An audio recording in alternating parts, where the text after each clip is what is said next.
আর কে বাকি আছে? কার রূহ কবজ করার জন্য আর কেউ অবশিষ্ট আছে?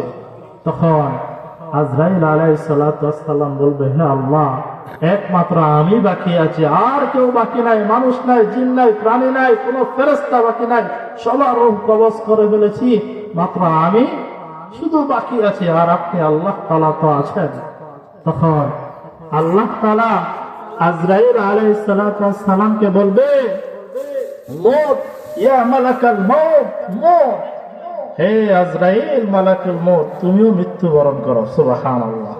আজরাইলকেও কি মরতে হবে? যখন আজরাইলকে আল্লাহ তাআলা বলে তুমিও মরো, তখন আজরাইলের শরীরের মধ্যে খিঁচুনি চলে আসবে, কাঁপুনি চলে আসবে, কাঁপতে থাকবে।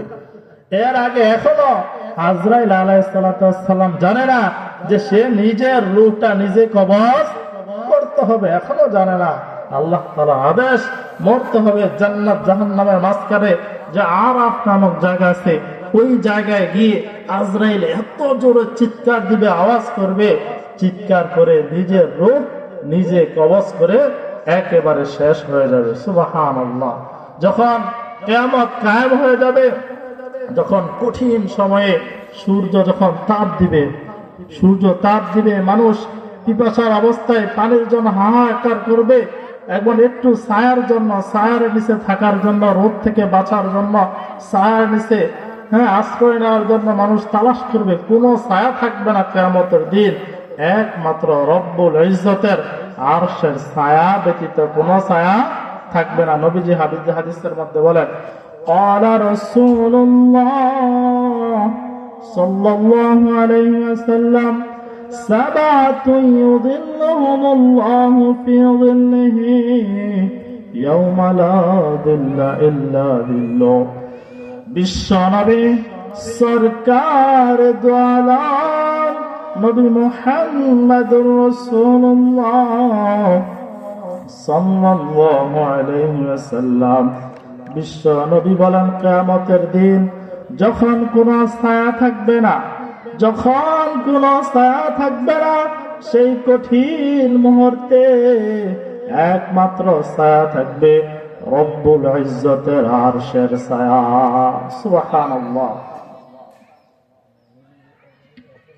আল্লাহ রব্বুল ইজ্জতের আরশের ছায়া থাকবে, রব্বুল ইজ্জতের আরশের ছায়া ব্যতীত আর কোনো ছায়া থাকবে না।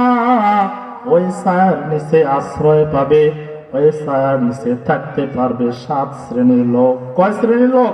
7 শ্রেণীর লোক। বিশ্ব নবী বলেন 7 প্রকারের, 7 কিসমের, 7 প্রকারের মানুষ ওই কঠিন মুহূর্তে রব্বুল ইজ্জতের আরশের ছায়ার নিচে ছায়া পাবে। 1 নাম্বার হলো আল ইমামুল আদিল। 1 নাম্বার হলো ন্যায় পরায়ণ বাদশা।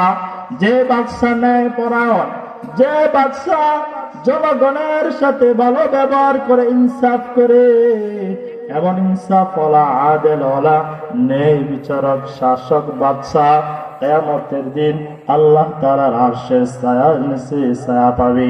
সুবহানাল্লাহ। ও শাবুন নাশা ফি ইবাদাতি রাব্বিহি। 2 নম্বরে বিশ্ব নবী বলেন, শাবুন নাশা ফি ইবাদাতি রাব্বিহি। 2 নাম্বার হলো ওই যুবক যেই যুবক তার যৌবনকালে রব্বুল ইজ্জতের ইবাদত করে। সুবহানাল্লাহ। 3 নাম্বার ওয়ারাজুলান তাহাব্বা ফিল্লাহ ইজতামা আলাইহি ওয়া তাফাররাকা আলাইহি।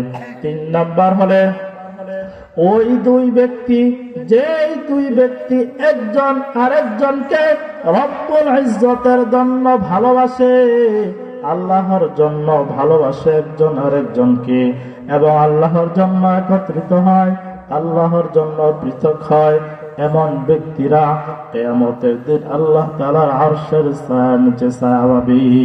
4 নম্বরে ওয়ারাজুলুন কলবুহু মুআল্লাকু ফিল মাসাজিদ 4 নম্বরের ওই ব্যক্তি, যেই ব্যক্তির অন্তরটা, যেই ব্যক্তির মনটা সব সময় মসজিদের দিকে লেগে থাকে, মসজিদে লেগে থাকে, অর্থাৎ এক ওয়াক্ত নামাজ পড়ার পরে আরেক ওয়াক্ত নামাজ কখন পড়বে, তার মনটা সব সময় মসজিদে লেগে থাকে, এমন ব্যক্তি কিয়ামতের দিন আল্লাহ তাআলার আরশের নিচে ছায়া পাবে।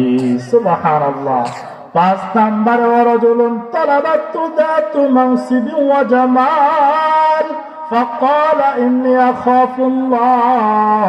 5 নম্বরে ওই ব্যক্তি, যেই ব্যক্তিরে কোন সুন্দরী রূপসী মহিলা ডাকে তার সাথে অবৈধ জিনা করার জন্য, তখন ওই ব্যক্তি বলে ফাকালা ইন্নী আখাফুল্লাহ, না না না, আমি জিনার কাজ করব না, আমি ব্যভিচার করব না, কারণ আমি আল্লাহ তাআলাকে ভয় করি। 6 নম্বরে রাজুলুন তাসাদদাকা ইফাআন হাত্তা লা তা'লামা শিমালুহু মা তুনফিকু ইয়ামিনুহু।